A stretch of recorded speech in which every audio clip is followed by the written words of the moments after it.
de Luanda, estás aqui por um trabalho, depois vai voltar.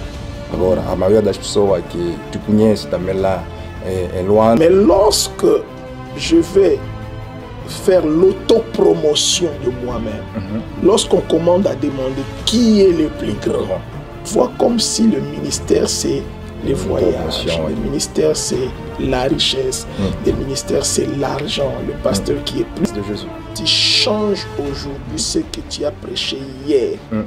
Même aujourd'hui, je ne t'écouterai plus parce que... Mes chers bien-aimés frères et sœurs dans le Seigneur, Shalom. Bienvenue sur votre chaîne CDI TV. Je suis votre humble serviteur, l'évangéliste Prince Kokar, et nous sommes dans votre émission Instant Témoignage. Il est écrit que ils ont vaincu à cause du sang de l'agneau et à cause des paroles de leur témoignage. Raison pour laquelle, en ce jour, nous avons un grand privilège de pouvoir recevoir un oint de l'Éternel. D'autres l'appellent, c'est un coach.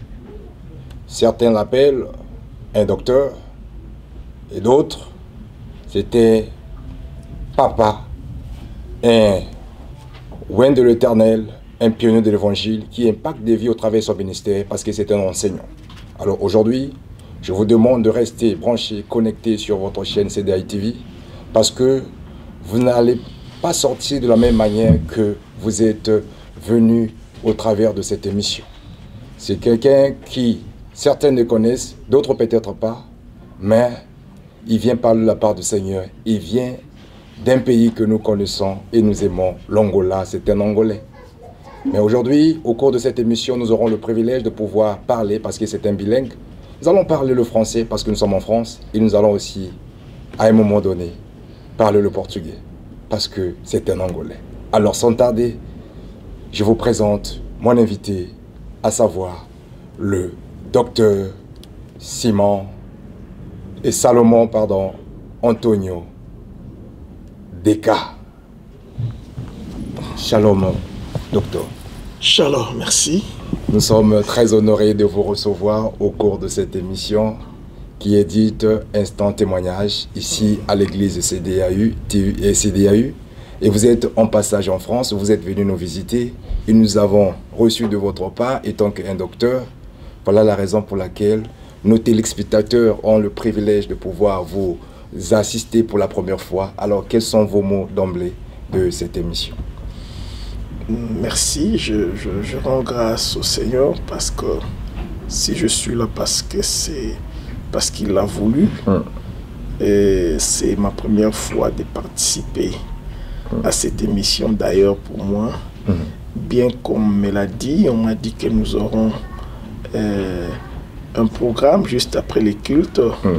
C'est une grande surprise quand je vois ce qui est là devant moi. Je dis que vraiment ce ministère CDAU, vraiment ils font un travail, c'est vraiment quelque chose de bien parce que là, on est suivi partout dans le monde. Amen, amen. Alors vraiment, c'est un privilège pour moi, une opportunité. Gloire au Seigneur. Alors, nous rappelons que le docteur Antonio Deka, il est de l'église Metanoia, ceux qui le connaissent, de la grande communauté. Alors, vraiment, c'est un enseignant de la parole, c'est un docteur, car la Bible nous dit dans Ephésiens 4, 11, qu'il a donné les uns comme les apôtres, à d'autres comme les prophètes, et à d'autres comme les évangélistes, et il y a d'autres comme les pasteurs et les docteurs. Alors aujourd'hui, nous sommes face à un docteur. Il va nous enseigner la parole de Dieu parce que nous sommes dans les derniers temps où nous avons plusieurs doctrines, mais raison pour laquelle en ce dernier temps de la fin, le Seigneur a dit, mon peuple sera enseigné par moi-même, au travers de son serviteur que nous y sommes, voilà, parce que c'était l'académicien de la parole. Alors, docteur, nous voulons savoir un peu d'où vient ce nom, votre nom, entre guillemets, qu'on vous appelle de Deka. C'est un nom de naissance. Dites-nous d'où vient cela, parce que nous voyons que vous êtes un Angolais et que surtout que le nom c'est Salomon Antonio. Ok. Bien, c'est mon nom de registre. Donc, lorsque je suis né, on m'a enregistré avec ce nom. Kaou Salomon Antonio. C'est le nom de mon grand-père Parce qu'à ma naissance, mon père avait 21 ans. Donc il était encore jeune et il était encore sous les ordres, il vivait encore sous les ordres de son père. Et que toutes mes tantes et mes oncles, ils ont eu seulement des filles et ils ont engendré des filles. Et lorsque je suis venu comme un garçon, et mon grand-père a voulu que je sois son homo, et c'est pour cela qu'on m'a donné le nom de mon grand-père. Donc, tout, moi, je dis, je n'ai pas un nom. Hein. Tout mon nom, c'est le nom de mon grand-père. Je ne sais pas qu'est-ce qui s'est passé dans la tête de mon père. Parfois, il avait quelque chose, il pouvait faire, mais puisqu'il était sous les ordres de son père, et puis il m'a surnommé Deka. Je ne sais pas pourquoi, d'où c'est venu, mais depuis mon bas âge, je ne connais pas lorsque j'ai eu ce nom, parce que lorsque j'avais conscience de comprendre des choses, on m'appelait déjà Deka. Et vous avez eu à reconnaître la signification en fait, de ce nom? Non, je l'ai créé. Hein. Je ne savais pas ça signifiait quoi, mais moi-même je l'ai créé. Deka veut dire 10. Donc le Seigneur est 1, moi je suis 0, nous formons 10, alors c'est Deka. Gloire au Seigneur. Nous bénissons le Seigneur pour cela, pour nos téléspectateurs qui ont vécu, ils ont venu découvrir au fait ce nom Deka de notre docteur Salomão Antonio. Alors, gostaria que falar pouco de português no início nessa emissão, porque a maioria das pessoas também está nos acompanhando, também são angolanos, também fala português. Agora, tenta ainda de falar onde o ministério está em Luanda, porque você está saindo de Luanda, está aqui por um trabalho, depois vai voltar. Agora, a maioria das pessoas que te conhece também lá em Luanda e que está aqui na Europa, onde tenta ainda nos explicar e tentamos de falar um pouco do tempo, do ministério do Metanoia. Ok, eu sirvo em Luanda, estamos localizados no bairro Prenda, na rua do Laboratório de Engenharia, e lá naquela rua onde nós estamos, não de hoje, estamos aí desde 1994, já vai a praticamente 25 anos que estamos naquela rua. Antes estávamos mesmo lá no Cacenda, aí próximo, onde nós fizemos praticamente 3 anos, e onde estamos agora já vai a 25 anos que estamos aí localizados. É daí que partiu todas as nossas igrejas, né? As nossas extensões partiram de lá, do Prenda, é lá onde continuamos até hoje. Graças a Deus os trabalhos vão correndo normalmente e hoje já tem uma expressão maior do que ontem. Algumas pessoas que deixaram Angola há muito tempo, alguns conhecem a igreja e os outros não conhecem, mas graças a Deus agora, graças a Deus estamos indo bem pela graça. Como pai agora do coso dessa grande família Metanoia, agora qual é um conselho que você pode comunicar a todas as igrejas Metanoia do mundo? Já trabalhamos com uma base. Eu pessoalmente, a minha política de trabalho não é aquela aí de ditar até pôr na boca das pessoas o que eles devem pregar. Não é a minha política. Ou talvez mandar fascículos, os meus fascículos, dizendo que são essas pregações, pregam assim, se assim for, não fiz nada na vida daquelas pessoas, não investi nada. Eles estariam pregando apenas o que eu escrevi. Mas eu preparei os meus filhos no sentido de ser autônomo. O mais importante é ter a doutrina. Como ter a doutrina, ensinei-lhes a buscar ao Senhor, a investigar na palavra de Deus. Amém. E acontece que em qualquer sítio onde estão, e eles vão usando aquilo que aprenderam durante esses anos todos comigo.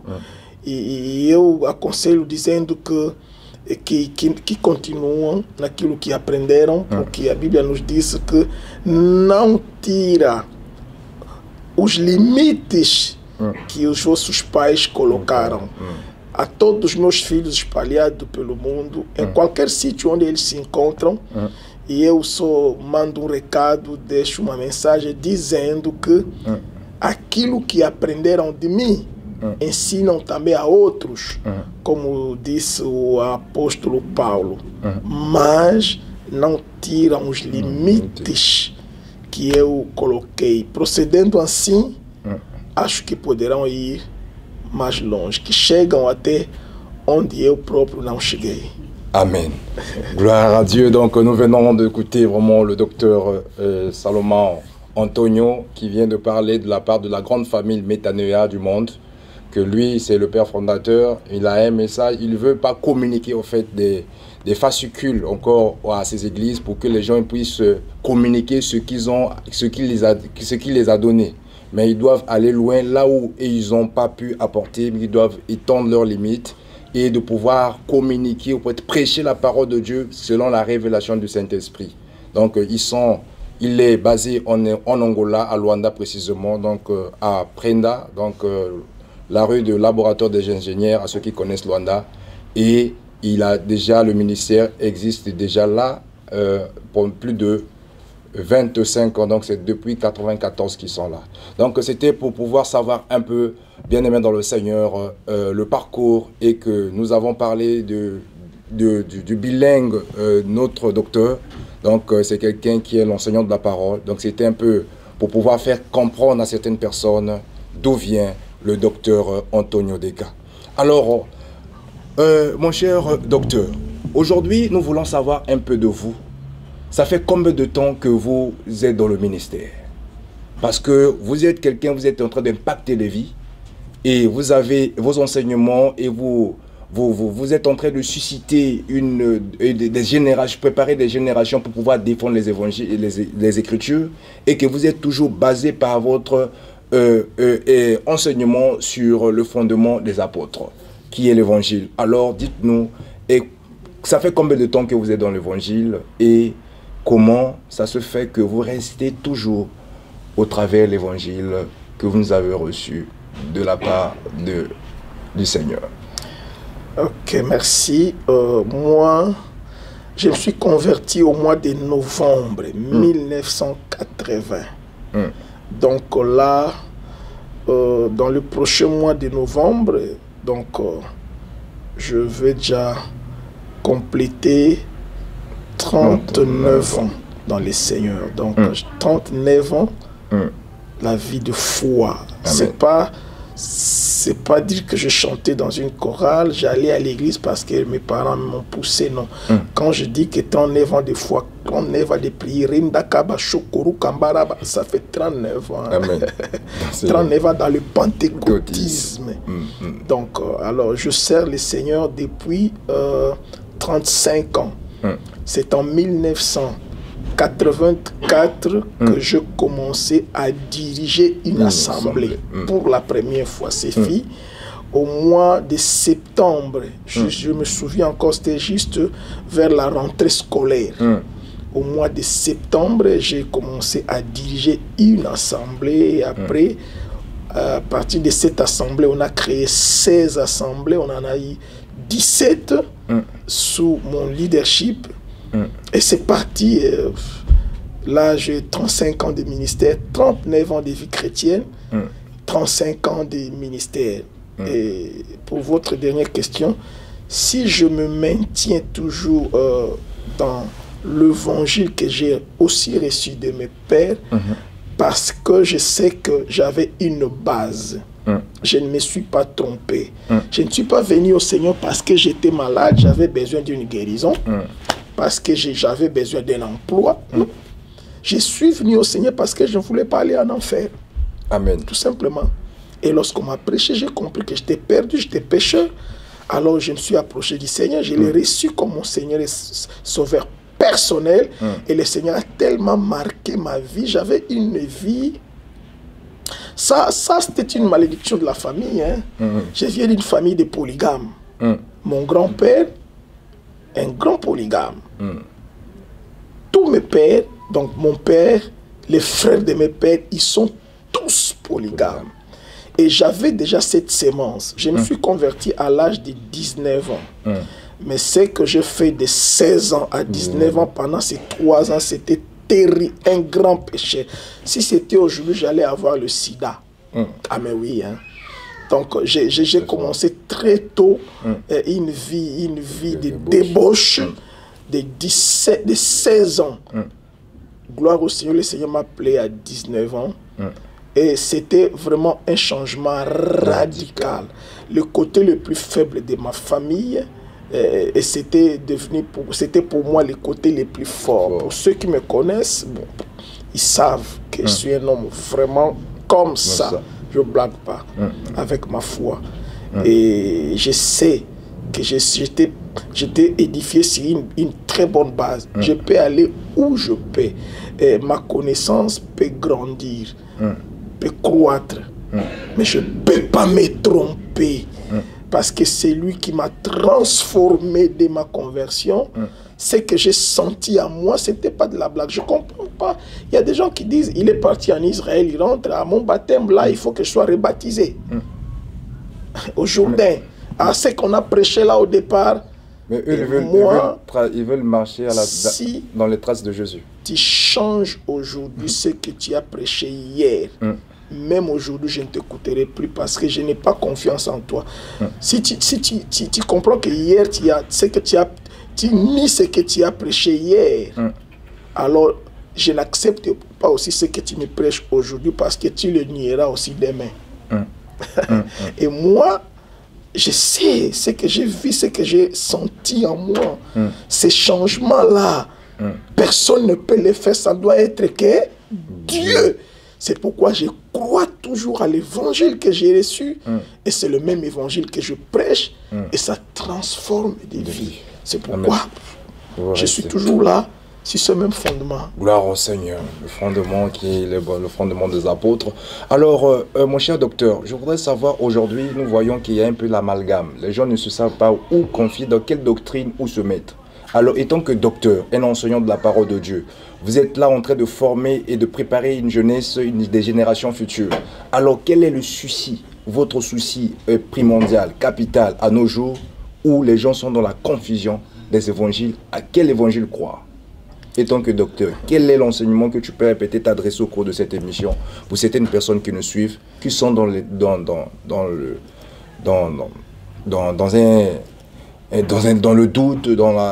ils sont en train de tâtonner pour savoir la vraie évangile? Merci, il n'y a qu'un seul évangile. Paul même a dit que si quelqu'un venait pour vous prêcher quelque chose contraire à ce que nous avons dit, soit disant qu'un message qui vient des anges, et même qui venait de nous, mais si c'est contraire, tu vois ce que Paul dit, même si il dit qu'il vient de nous, ces messages viennent de nous, mais si c'est contraire à ce que nous vous avons enseigné au départ, qu'il soit anathème. Donc Paul voulait dire qu'il n'y a pas deux évangiles, il n'y a qu'un seul évangile, que maintenant chacun présente cet évangile selon son modèle, parfois par rapport aux intérêts personnels. Je ne sais pas, je ne suis que moi, je ne peux pas parler à la place des autres, mais à ce que je sache, il n'y a qu'un seul évangile. Et si nous voyons toute autre chose qui apparaisse maintenant, si nous le regardons bien, nous verrons qu'il y a quelque chose derrière. Soit parce que tout ça, ça commence comment? Quand nous ne voyons que Christ, nous voulons travailler pour l'intérêt de Christ, pour le royaume. Et quand on travaillait comme ça, on n'avait pas de problème. Moi, lorsque je commençais le ministère, c'était mon départ, je ne peux pas nier, c'est mon histoire. Je n'avais pas besoin de dîmes. Non parce que les dîmes ne sont pas bibliques, non. Je dis que je commençais dans un mouvement tellement charismatique, nous, on prêchait seulement. On ne se comparait à personne. Ça, c'est pour le royaume. Mais lorsque je vais faire l'autopromotion de moi-même, lorsqu'on commande à demander qui est le plus grand, qui est plus fort, Mais c'est Christ qui est grand parmi nous tous. Hein. Lorsqu'on commence à se préoccuper, dès qu'on a commencé à se préoccuper de ces choses-là, alors les faussetés ont commencé à apparaître. Qui a un bon temple, c'est bon. Qui roule avec une belle voiture, qui fait beaucoup de voyages. On voit tout a commencé par là. Mais quand on ne voyait que Christ, et les choses étaient un peu différentes. Maintenant, on ne reconnaît pas un homme de Dieu par rapport à son message. Peu importe ce qu'il prêche. Mais est-ce qu'il voyage? Il y a un pasteur qui me disait dernièrement, il a perdu même quelques membres qui étaient venus lui dire, tu vois papa, tu es notre père. Nous savons bien, mais papa, seulement que papa ne voyage pas. Et bon, on ne donne que ce qu'on a. Une autre doctrine aussi. Tu vois, papa là, je t'aime bien, tu resteras toujours mon père, mais papa, pour le moment, je vais commencer à prier dans cette église-là. Mais je t'aime toujours, tu es mon père. Vous voyez, on voit comme si le ministère, c'est les voyages, le ministère c'est la richesse, le ministère c'est l'argent, le pasteur qui est plus riche, qui a beaucoup d'argent, qui est béni, donc on voit ça là-bas. Et quand les gens viennent, il y a même des chrétiens qui viennent te dire, pasteur, je veux que tu me délivres. Comment? Tu as déjà vu quelqu'un qui passe chez un médecin qui dit, médecin, j'ai de la fièvre, hein? Tu peux prendre le dipyrone pour m'appliquer, prends une injection alors, prends la pommade. Non. Tu dis, je suis malade. C'est au médecin de savoir quel est le produit qu'il va te donner. Maintenant, tout le monde a de la connaissance. Il vient, parce que je viens faire que tu me délivres. Comment tu sais que tu as besoin de la délivrance? Voilà. Et donc, c'est comme ça. C'est comme une promotion. On travaille plus pour le royaume, mais pour nos ministères. On a fait nos tours de Babel.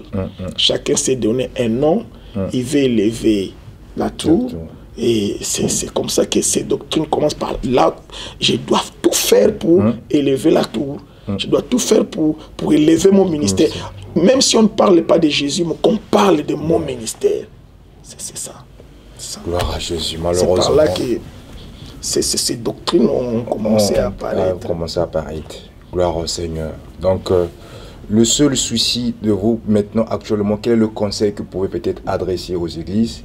Et je m'aimerais aussi, par rapport à cette question aussi, parler de votre fils spirituel qui est le pasteur Alain, qui est votre petit frère, qui est de l'église aussi Métanoa. Aussi le pasteur Serge Agouti, qui est de l'église CDAU. Alors, quel est le conseil? Est-ce que vous êtes satisfait de ce qu'ils font? Et quel est le conseil que vous pouvez leur adresser par rapport à leur ministère et la continuité par la suite? Ok, merci. J'ai accompagné le pasteur. J'accompagne le pasteur Alain. Je suis là presque chaque année. J'accompagne, je vois ce qu'il fait. C'est ma première fois de prêcher ici.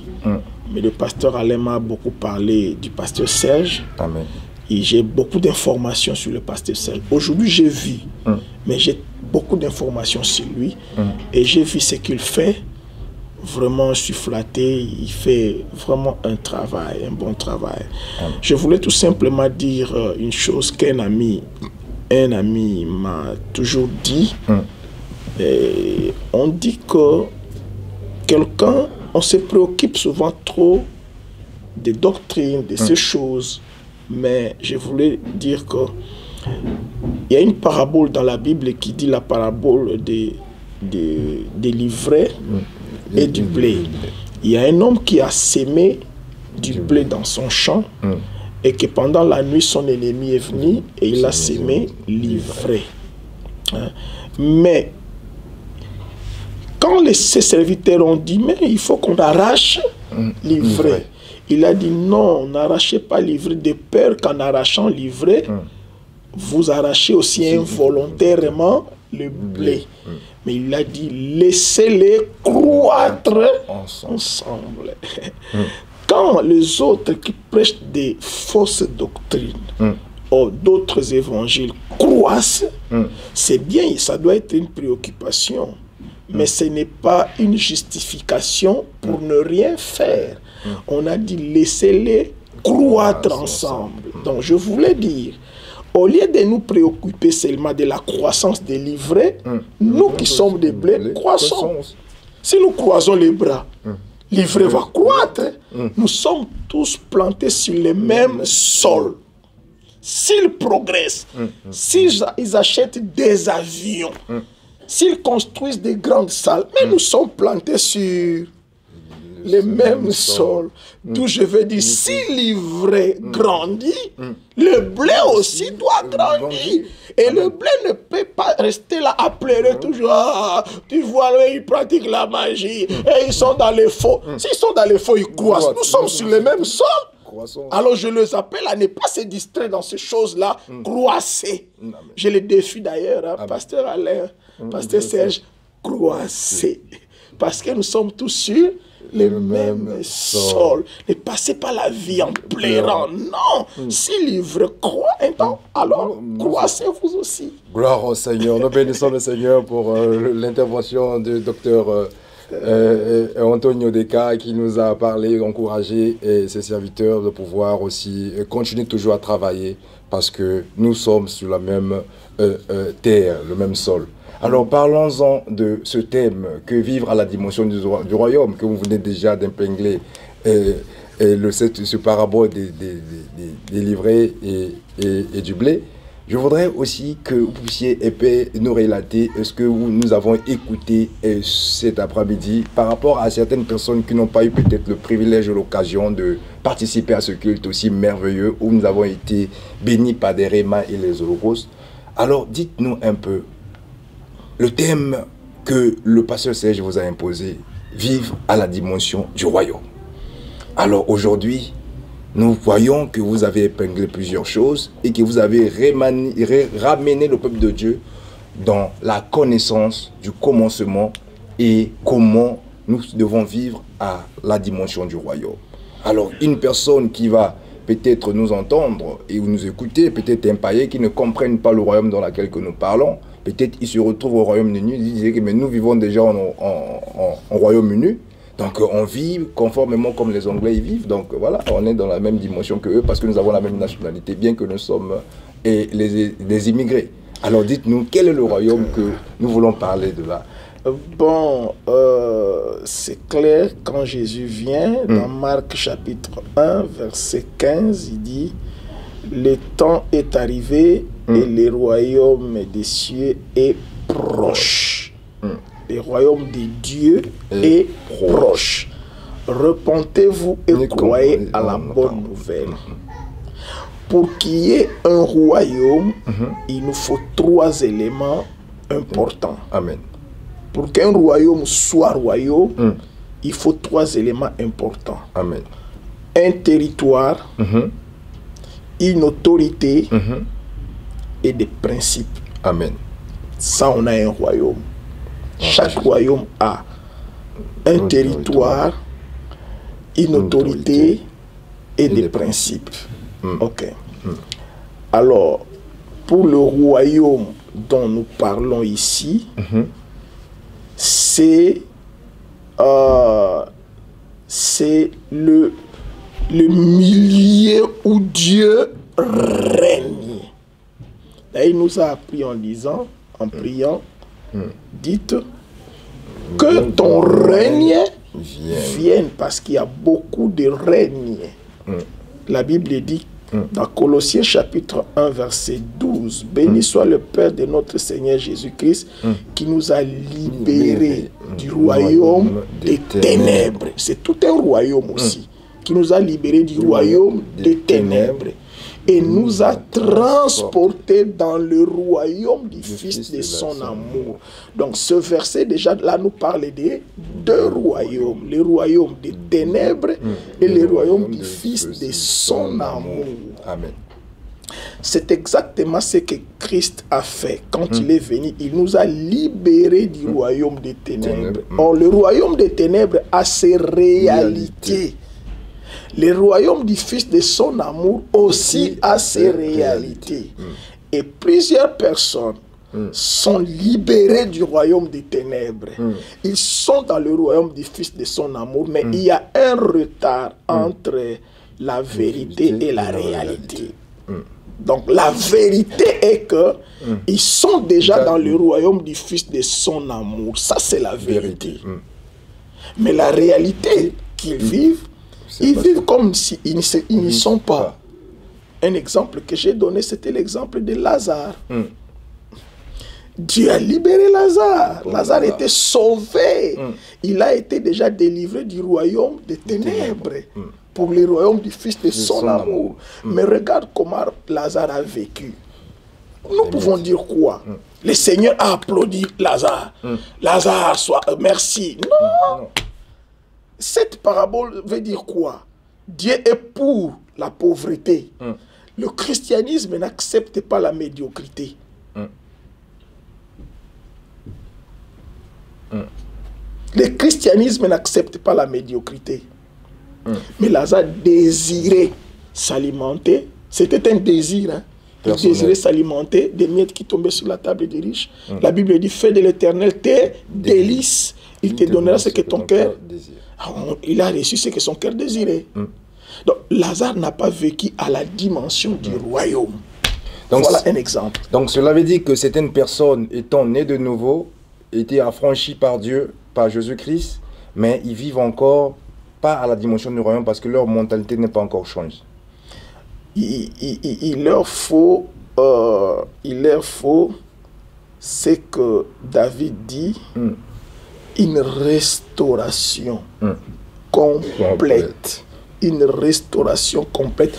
Ils doivent changer leur façon de voir les choses, leur façon de penser. Je peux aller encore un peu plus loin. Dieu a amené Abraham dans une autre dimension. Il lui a dit que je ferai de toi le père d'une grande nation. Mais Abraham l'avait cru. Mais il devrait l'accepter et le déclarer, le confesser. Hein? Mais Abraham se croyait toujours Abraham. Abraham, père exalté. Et Dieu a fait quelque chose dans la vie d'Abraham. Il lui a dit, à partir de maintenant, tu ne seras plus appelé Abraham. Tu seras appelé Abraham. Abraham signifie quoi? Père d'une multitude. Tu vois? Mais ça, on ne comprend pas très bien ça parce que c'est dans leur langue. Supposons qu'Abraham parlait français. Dieu lui dira, à partir d'aujourd'hui, tu n'es plus Père exalté. À partir d'aujourd'hui, tu es Père de la multitude. Quand on dit, Monsieur, qui tu es? Moi, je suis Père d'une multitude. Qu'est-ce qu'il fait? Il confesse. Sans le savoir. Pour lui, c'est son nom. Dieu savait que s'il faut l'instruire, il ne saura pas être à la hauteur. Je vais lui amener à la hauteur sans lui donner 1000 explications. Et quand il dit, supposons, il dit, si je disais, ah moi Salomon, lui qu'est-ce qu'il va dire? Ah moi père d'une multitude. Donc il déclare ce qu'il est, sans le savoir. Selon lui, il ne dit que son nom. Mais là, il fait une déclaration terrible. Donc il déclare que je suis le père d'une multitude. Là, il change automatiquement de dimension. Dieu l'a amené comme ça dans une autre dimension. Et sa façon de comprendre les choses, et lorsqu'il déclarait qu'il est ça, et c'est alors qu'il est devenu. Il est devenu. Donc, à peu près ça. Gloire à Jésus. La Bible dit que les paroles que je vous donne est esprit et vie, raison pour laquelle nous devons avoir l'habitude de confesser les paroles, parce que dans la parole il y a la vie, dans la parole il y a l'esprit. Voilà la raison pour laquelle le Seigneur a dit la vie et la mort est au pouvoir de la langue. Celui qui en veut moissonnera des fruits.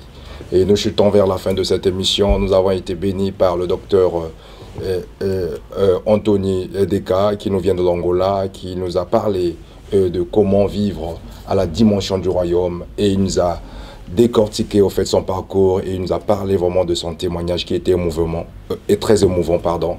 Et il nous demande de pouvoir rester toujours à la vraie doctrine qui est l'évangile du Christ, Jésus annoncé par le fondement des apôtres. Alors, mon cher docteur, quel est le mot de la fin que vous pouvez adresser comme conseil aux jeunes serviteurs et aux serviteurs qui sont à l'œuvre de Dieu en ce temps de la fin?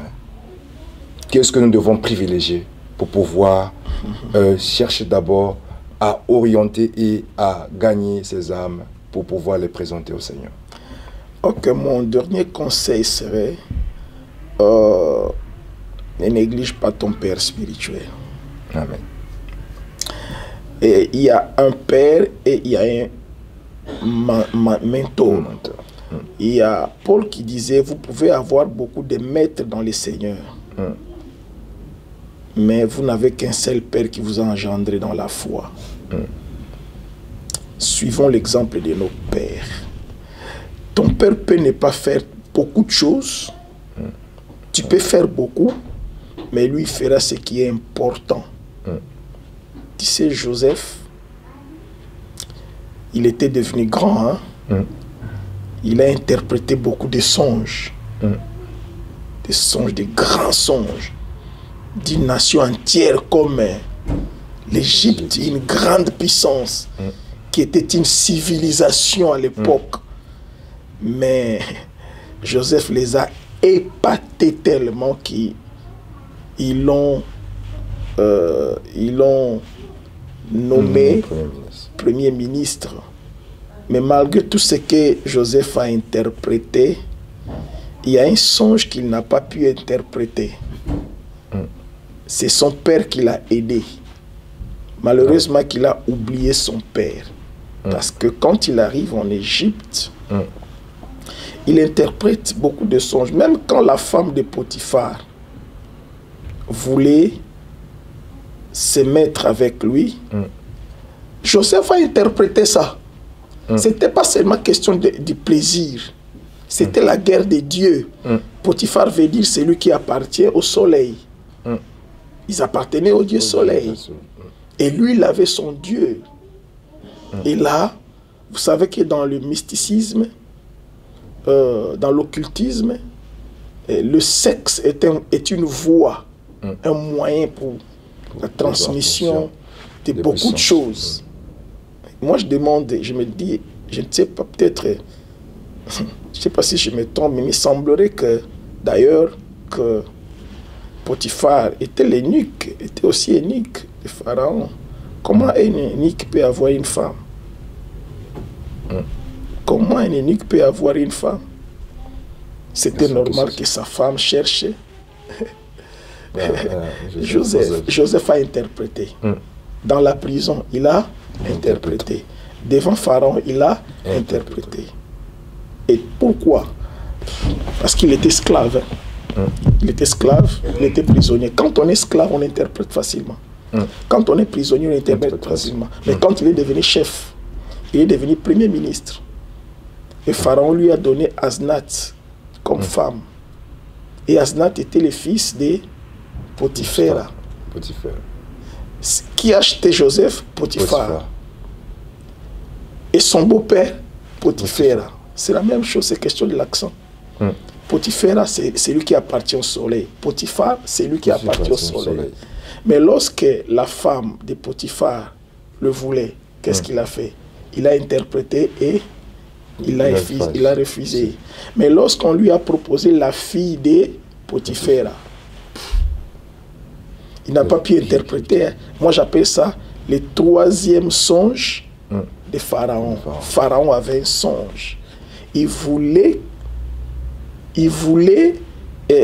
que Joseph se marie avec Asnath parce que c'était la fille du souverain sacrificateur, d'où les enfants de Joseph seront d'une race sacerdotale, mais une race sacerdotale de l'Égypte.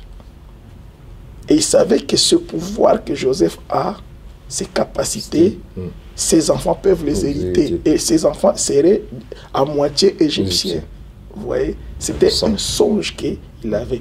Et Joseph, comme il n'était plus esclave, il n'était plus prisonnier, il est devenu chef. Il a perdu la capacité d'interpréter.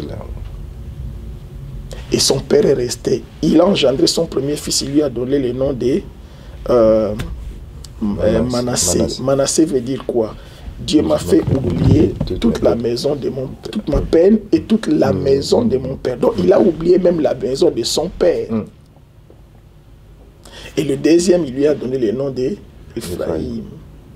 Mais plus tard, lorsque son père est venu en Égypte, il a compris que mon fils était déjà marié. Or, dans leur tradition, si vous suivez, il ne se marie pas à l'étranger.